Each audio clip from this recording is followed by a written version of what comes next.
What is up, guys? Taylor aka Red Ranger 02 here, and I know it has been a very hot minute. A very hot minute.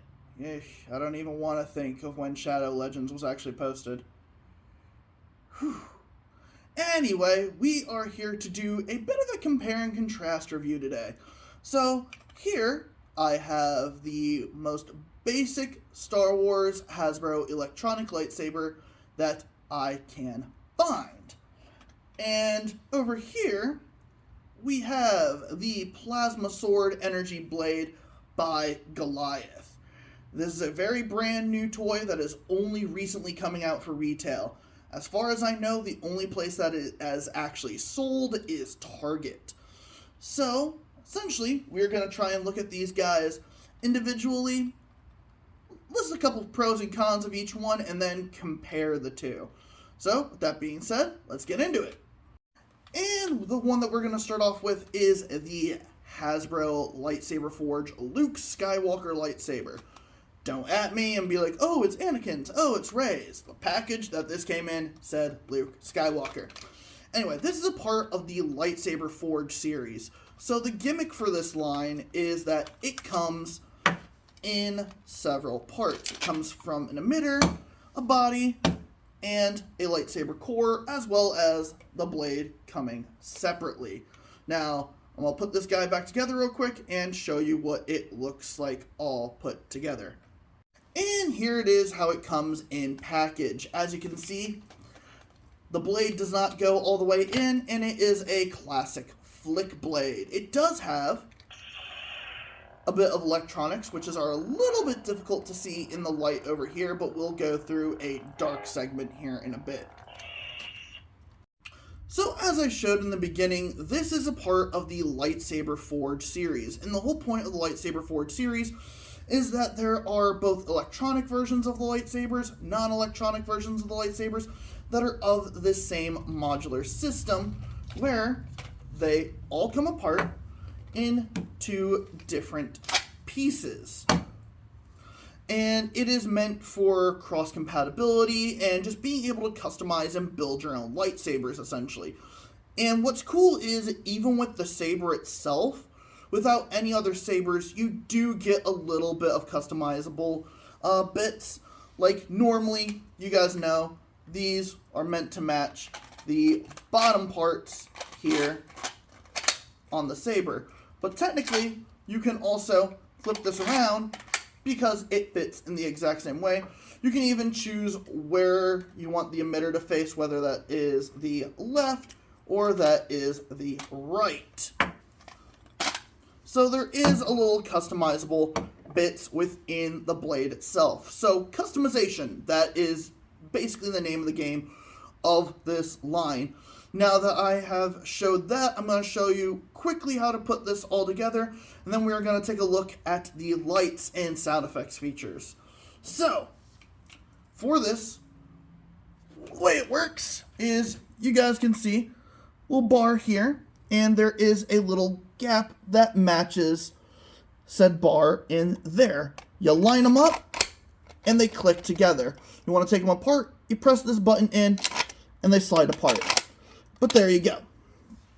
As for the emitter, you always need to, when wanting to have the blade attached, put the blade first. So essentially, just insert the blade, and it holds in there on its own relatively well. I won't say very well. It actually does stick a little bit. And then you take it and you essentially screw it on. And very similar, if you want to detach it, you press down that button and you unscrew it. So, with that being said, let's go ahead, take this guy into a darker room, and check out the lights and sounds features. Alrighty, and now we're going to be checking out the lights and sounds feature of the lightsaber. Like I said earlier, it is your standard flick blade, nothing too special about that. And the sounds effects are what you would expect of a standard lightsaber. We'll get closer to the camera, that way you can hear a little bit. Turning it on, you get the ignition, and you do get some smooth swing, but not a lot. You do get the classic clash, and there are a couple different clashing sounds.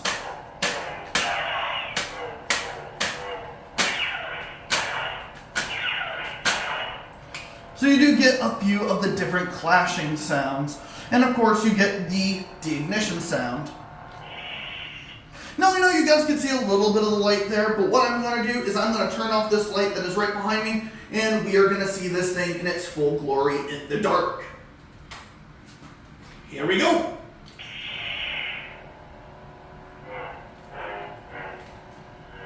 And you do get a little bit of a flicker with the clash. Not sure how well that's coming across on camera, but see here in a bit. But there we go. Those are all of the lights and sound features of the lightsaber. Now we're going to go back to the original spot, and we're going to talk about a few of the pros and cons of this lightsaber. Alright, so let's talk about the biggest pro and the biggest con right away, and then we'll get into a few of the more nitpickier ones for me. And that is, the biggest pro is the customization of this lightsaber line. Not even the saber itself, just the lightsaber line itself. Like I said, there are both electronic versions and non-electronic versions that have their own unique style to them. And they are really great for building your semi-own custom lightsaber. Some of the pieces feel a little limited, but customization is the big pro of this. The big con, in my opinion, the blade can't fully retract, but that is due to the size of the hilt and the electronics within it. But I would like to say it would be good to see a lightsaber that could fully retract again. We haven't had one of those in a very long time, and the closest proximity that we have to that in an official stance with Hasbro are the really small kitty flick lightsaber blades, and those don't even go in all the way. They got like that much of the blade still poking out of the hilt, and it's characters' heads built into a lightsaber hilt. It's kind of creepy in my honest opinion. Another big pro, in my opinion, official lightsaber noises. Yes, that is a good thing, and it is expected. It is a Hasbro Star Wars product, so no big surprise there. The one thing that I also have to say is a pro is the fact that the noise core or the lightsaber core can come out, and you can actually insert this into the non-electronic lightsabers and get those to still have some light. I don't have it with me, but I do have a Mace Windu non-electronic lightsaber, and this core fits into the same body sleeve and everything just fine, and all it is a white light. So even if it's not a clear tube like what you're seeing with the main electronics line and the more opaque tubes that come with the non-electronic, it still is a bright enough light to actually shine through. So those are just a few of the pros and cons, and now we are going to go ahead and get into the second saber that I would like to show you guys. And here we have the newest lightsaber in my collection, or lightsaber. This is the this is the Power Saber Energy Blade created by Goliath. Now, I picked this up yesterday. I went out with my lovely boyfriend, and we ended up picking this up while I was at Target. And this is probably one of the most interesting lightsabers I have, or saber-esque toys, that I have owned to date. And the main reason is its main function, but we're going to go over all of the features and everything real quick, both out here and then, of course, in our darkroom test. So let's check out these features. Woo. And we are back, and we are going to be talking about the features, lights, and sounds of Goliath's Power Saber. Now, one thing to take note of for this saber, and I meant to make a mention of it in the lightsaber part of this video as well, Hasbro's Blade Forge lightsaber requires 3 AAAs. Meanwhile, Goliath's Power Saber requires 4 AAAs. So there is quite a bit of a power difference here. Now, the reason will become abundantly clear here in just a moment. Now, one thing to take note of before you end up wanting to play with this out of the box is that there are 2 switches. There is the main golden switch that you see here, and there is the black power switch. And that is one thing that you need to remember to press before you get into playing with this guy.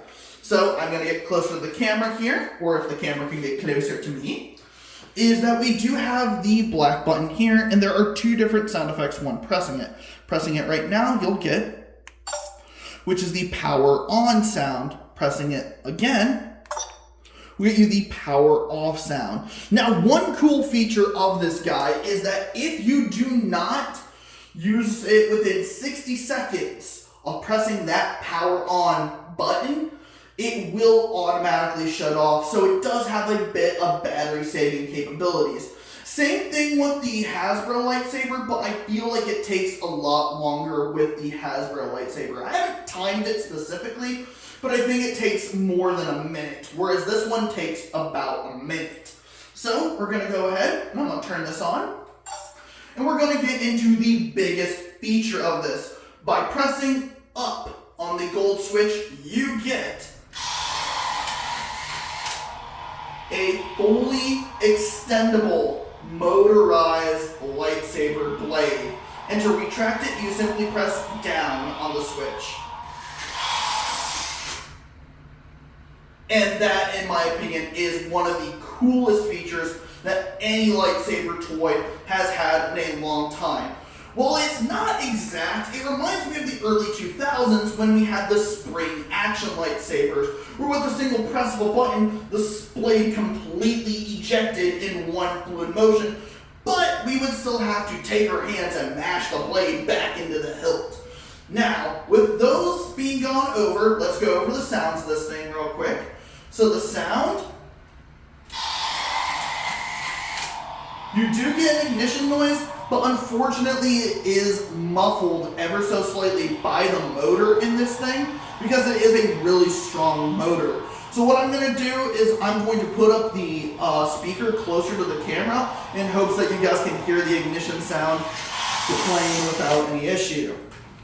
So here we go.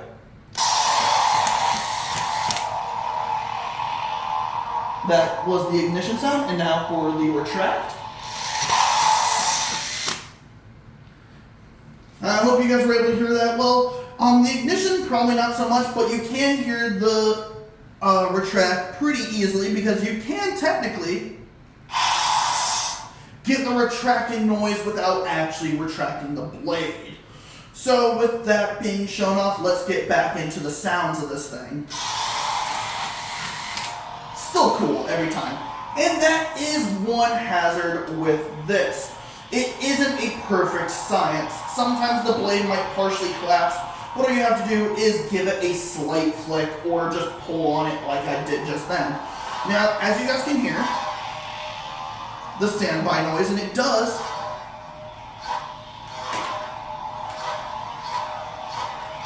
have some pretty good smooth swing, about on par with the Hasbro lightsaber, and it does have clash detection like the Hasbro lightsaber. And as you can see there, it does flicker a bit. It'll be easier to see once we get into the true light portion of this, but you do get the sound of clash with this thing. And of course, retracting it once again. Those are the sound effects done for the power saber. Now, we're going to turn off the light, and we're going to see this thing in its full glory in the dark.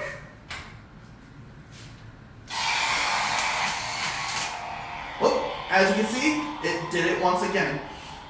And here, it's a very good color. It is very good. Whoop, I hit the ball. It's a very good, actual glow. Probably not as consistent as the Hasbro lightsaber, in my opinion, but it is still a very good light effect. So let's go ahead and show that clash flicker. Now, the only thing I will also say is that the clash flicker lasts a little too long, in my opinion. With Hasbro, it lasts just about the right amount. Alright, and now with all that being said, let's go ahead and let's go back to the couch and we're going to take a look at the pros and cons of this guy. Hey guys, Editor02 here, and one thing I forgot to mention when it came to the features and everything of the Power Saber, not exactly a feature, but an item that it comes with, is it came with this cool little lightsaber stand. And it holds it very well, and with the holes in the back, you could potentially drill this or nail this into a wall or something, so yeah, another point to the Power Saber. Alright, so that was the feature, sound, and light oversight of the Goliath Power Saber. Now, couple pros and cons for this thing. Big pro is, of course, the extending lightsaber blade, and of course, the self-retracting. This extending and self-retracting lightsaber blade has been a feature that a lot of people have wanted in a lightsaber for quite some time, and as you can see, unfortunately, we're just not getting that with Hasbro as of late. One of the big cons that I will give it is a very plain looking hilt, but that does lean towards possible painting and customization. You can get really creative with this thing. Just caution if doing so. You don't want to ruin the interior mechanism of this thing. So I wouldn't do any taking apart, like big taking apart and like breaking it down to paint it or anything. I would say just some easy coats of paint here there that don't require a lot of disassembling and things like that. Again, you do not want to ruin the mechanism of this thing. I'm not sure how touchy it is. I am afraid to even do that. I will leave that to more professional YouTubers. But with that being said, another con that I have to give it is being that it is a third-party saber. It cannot use a third-party retail saber, mind you, is that it cannot utilize the traditional lightsaber noises. It has those third-party sounds that you expect from like the cheap Walmart or Dollar Tree sabers, which unfortunately is a bit of a go against this guy. But now to compare them, you guys have seen the lights, you guys have seen the features. Hey guys, Editor02 here. And the one thing I forgot to mention during my initial review that I'm editing in here now is the price point for these guys. So the Hasbro Lightsaber Forge lightsaber you can find at Walmart and Target and other retailers for about $24-25 bucks. So after tax, probably closer to 27. Meanwhile, the Power Saber, I was able to find it yesterday at Target for about 57, closer to 60 bucks. So with that being said, let's get back into the review. And honestly, the one feature alone that this guy is known for beats out any Hasbro electronic lightsaber in my opinion. The colors are currently limited to red and green, but could you imagine what this could potentially look like as a line if we get more and more colors? Maybe the red and green, while they do share the same hilt, are the only ones that will share the same hilt. Say if we get a blue lightsaber, we get a blue power saber, we get a different style hilt. Same with purple, yellow, orange.